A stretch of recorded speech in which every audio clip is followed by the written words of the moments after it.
अस्सलाम वालेकुम my YouTube family. उम्मीद है आप सब ठीक ठाक होंगे और अपने घरों में अपनी फैमिली के साथ खुश और आबाद होंगे। आज मैं आपके साथ शेयर करूंगी पंजाबी नाश्ते की रेसिपी जो बहुत ही मज़ेदार बनकर तैयार होता है। और आपने मुझे कमेंट में ज़रूर बताना है कि मेरी तरह ये किस किस का फेवरेट नाश्ता है। तो बग़ैर टाइम को ज़ाया किए देख लेते हैं कि ये मज़ेदार सा नाश्ता कैसे बनेगा। बिस्मिल्लाह करते हैं और बनाना स्टार्ट करते हैं। तो सबसे पहले इसके लिए हमें चाहिए बेसन 1 कप और इसको हमने छान लेना।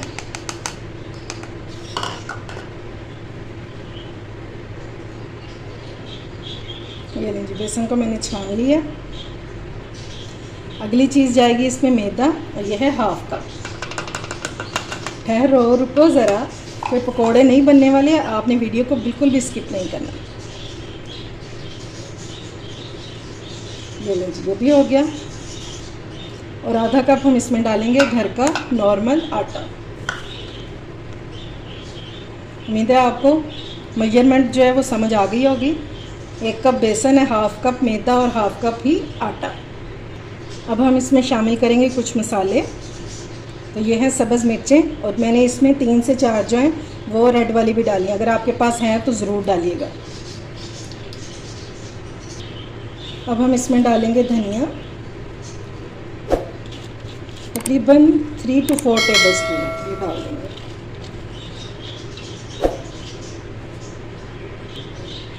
एक प्याज डाल देंगे इसमें, स्लाइस में कटा हुआ। अब हम इसमें डालेंगे पुदीना, वो भी 4 टेबलस्पून और इसको हमने काट लेना।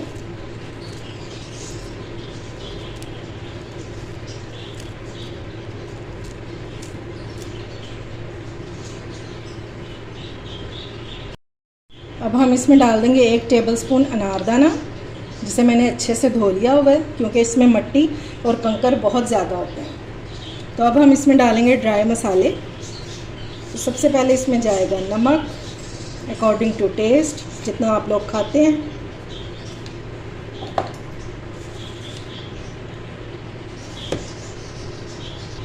एक टीस्पून इसमें जाएगा साबुत ज़ीरा।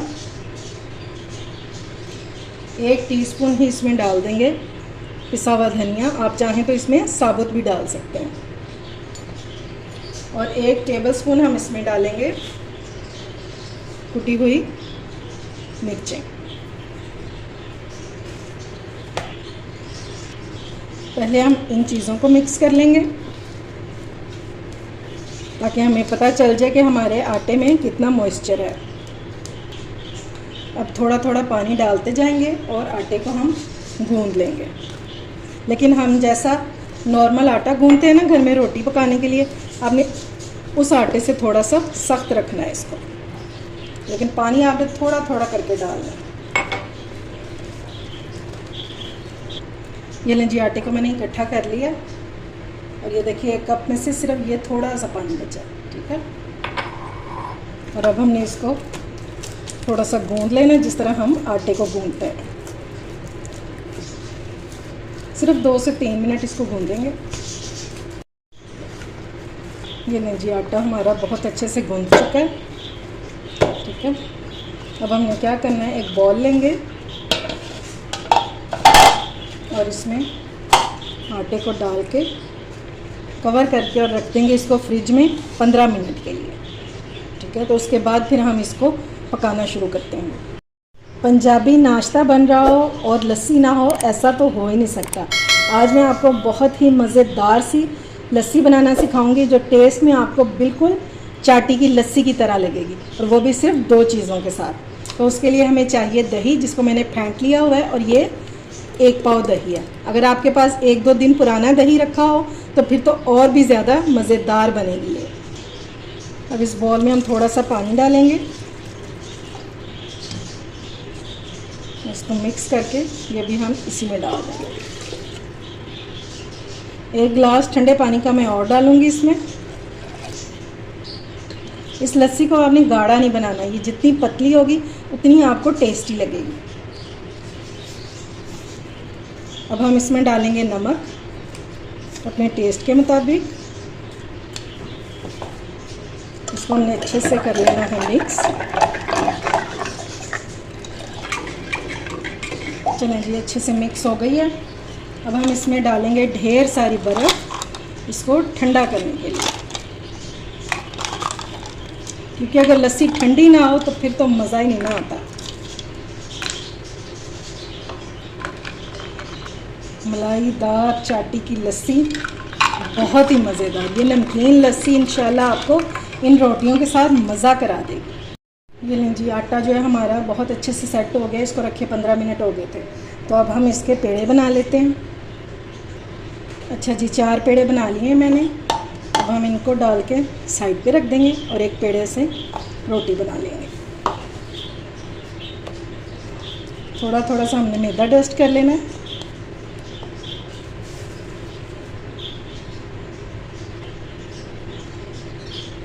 और फिर इसको हमने बेल लेना है। हल्के हाथों से आपने इसको बेलना है कि ये टूटे नहीं। अगर आपको लगे कि ये चिपक रही है तो फिर आपने थोड़ा सा मैदा और डस्ट कर देना। अच्छा जी, तवा हमारा गर्म हो चुका है। अब हम इसके ऊपर थोड़ा सा घी लगाएंगे और इसके ऊपर डाल देंगे अपनी रोटी। ठीक है, ज़्यादा बड़ी रोटी नहीं करनी है आपने, इतनी इतनी सी बनाएंगे। अब एक साइड पे जब कलर आ जाएगा तो फिर हम इसकी साइड जो है वो चेंज करेंगे, लेकिन उससे पहले हम इसको साइडों पे थोड़ा सा घी लगा देंगे। ऊपर नहीं लगाएंगे, साइडों पे लगा देंगे। अब चेक कर लेते हैं रोटी को। ये देखिए माशाल्लाह से कलर आ गया थोड़ा सा। अब हमने इसको घी लगा के तो क्रिस्पी सा हमने बना लेना है। और इस टाइम पे क्या कमाल की खुशबू आ रही है, जैसे हम जब पकोड़े बनाते हैं ना तब आती है। लेकिन ये रोटियां आपको पकोड़ों से भी ज़्यादा मज़ा देंगी। और इस रोटी की ख़ास बात यह है कि ये आपका वज़न भी कम करेगी। अगर आप वज़न कम करने के लिए बना रहे हैं ना इसको, तो फिर आपने इस पर मैदा नहीं डालना, सिर्फ आटा और बेसन से बनाएं। मज़ा वही रहेगा, टेस्ट वही रहेगा, टेस्ट बिल्कुल भी चेंज नहीं होगा। लेकिन इससे आहिस्ता आहिस्ता वज़न जो है वो कम होना शुरू हो जाएगा। और शुगर पेशेंट के लिए तो ये बहुत ही कमाल की रेसिपी है। ये देखें जी, रोटी हमारी दोनों साइडों से ज़बरदस्त सा इसको कलर आ गया। ये लो जी माशाल्लाह से, ठीक है। इसी तरह से हम सारी रोटियां जो है वो बना लेंगे।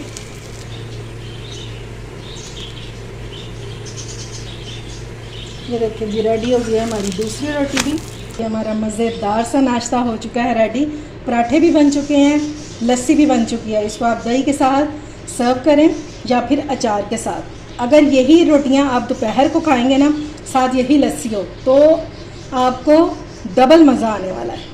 उम्मीद है आपको आज की रेसिपी पसंद आई होगी। अगर अच्छी लगे तो फ्रेंड्स एंड फैमिली में शेयर किया करें और मेरे चैनल को सब्सक्राइब भी किया करें। अपना और अपने प्यारों का ख्याल रखें, मुझे दुआ में याद रखें। अल्लाह हाफिज़।